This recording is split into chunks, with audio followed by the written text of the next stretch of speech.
Now we have another question. This is exercise 6b, question number 8d3.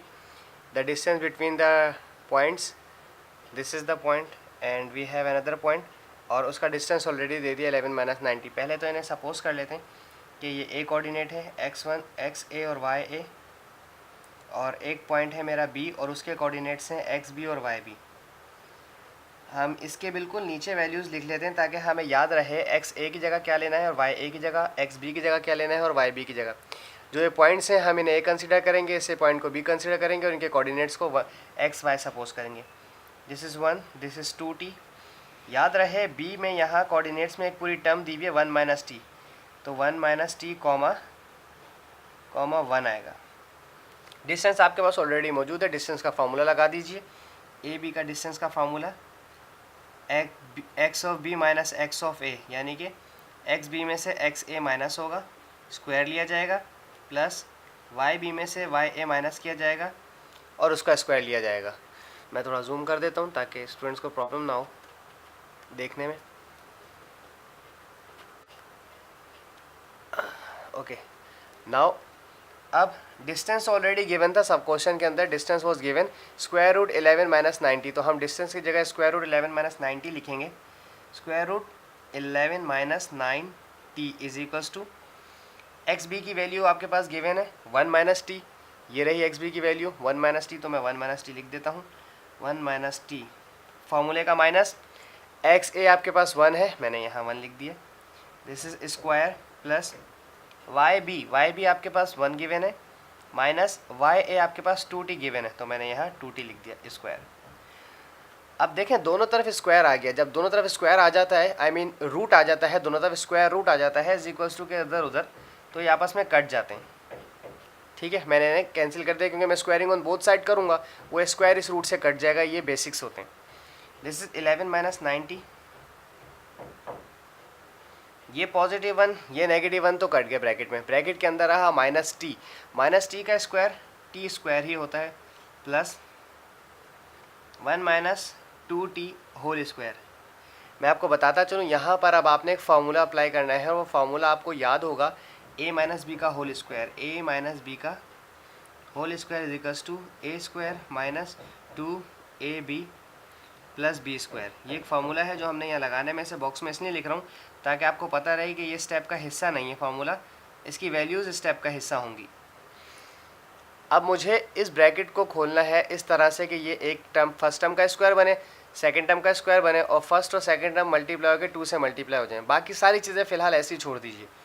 This is 11, this is minus 90 T square plus, मेरे साथ कीजिएगा इसे, ये first term है a का square, a means 1 का square आपके पास 1 रहेगा, फार्मूले में माइनस है हमने भी माइनस लगा दिया। अब a और b आपस में मल्टीप्लाई कीजिए, a वाली टर्म ये है और b वाली टर्म ये है, 2t 1 से मल्टीप्लाई होकर 2t रहेगा। अब ये फार्मूले का जो 2 था इस 2t से मल्टीप्लाई होकर this will become 4t। Now फार्मूले में प्लस था हमने भी प्लस लगा दिया। अब सेकंड टर्म का होल स्क्वायर लेना है, सेकंड टर्म है 2t, यानी कि 2 पर भी स्क्वायर है और t पर भी स्क्वायर है, 2 का स्क्वायर 4 हो जाएगा और t का स्क्वायर t स्क्वायर हो जाएगा। अब इसे आराम से देखिएगा ताकि आपको समझ आ जाए कि हुआ क्या है। ये 4t स्क्वायर और t स्क्वायर ऐड होकर हो जाएंगे 5t स्क्वायर, 4t स्क्वायर और t स्क्वायर ऐड होकर हो गया 5t स्क्वायर, माइनस 4t ऐसे लिखा रहा, ये नेगेटिव 90 यहाँ पर लिखा जाएगा तो प्लस 90 लिखा जाएगा, ये प्लस 1 यहाँ मौजूद है ऑलरेडी और ये 11 पॉजिटिव का था, वहाँ जाके नेगेटिव लिखा जाएगा। नाउ यहाँ कुछ नहीं बचा तो 0 लिख देंगे। 5t square minus T minus 4t plus 90, minus plus minus 9 में से 4 माइनस हुआ, this is 5t, sign positive का आएगा क्योंकि 9 बड़ा है, 1 प्लस माइनस माइनस 11 माइनस 1 10 हो जाएगा और आपके पास साइन बड़े साइन का आएगा।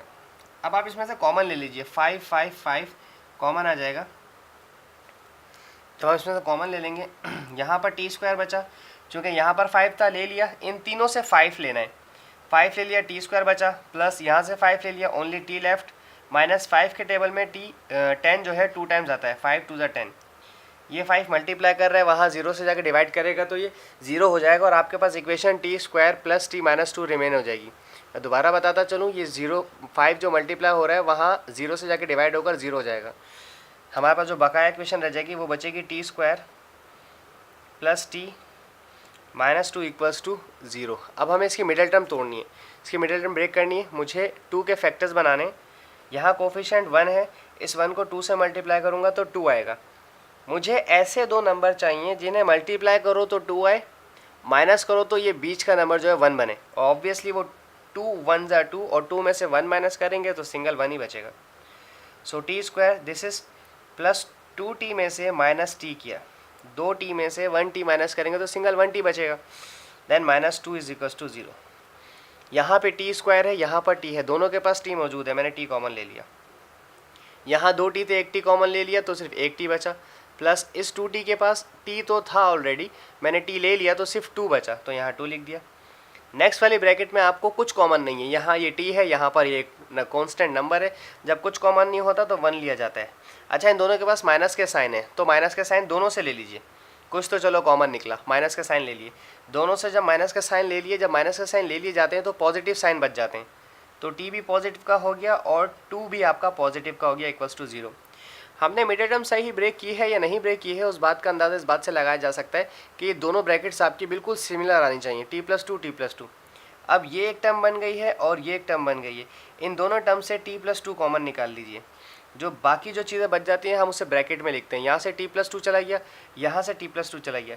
इस टर्म से जब t+2 मैंने कॉमन ले लिया तो ओनली t लेफ्ट, और इस वाली टर्म से जब मैंने t+2 कॉमन ले लिया तो सिर्फ माइनस का 1 बचा, तो -1 0। अब ये भी दोनों, ये पूरा फैक्टर बन गया, t+2 भी 0 है और t-1 भी 0 है, तो हम इसको एक काम करते हैं, t+2 इक्वल्स टू 0 सपोज कर लेते हैं और t-1 इक्वल्स टू 0 सपोज कर लेते हैं। ये -2 हो जाएगा वहाँ जाकर और ये +1 हो जाएगा, t इक्वल्स टू +1। तो t के आपके 2 आंसर आ गए। सवाल की रिक्वायरमेंट ये थी कि आपको t की वैल्यूज़ मालूम करनी है। Thank you.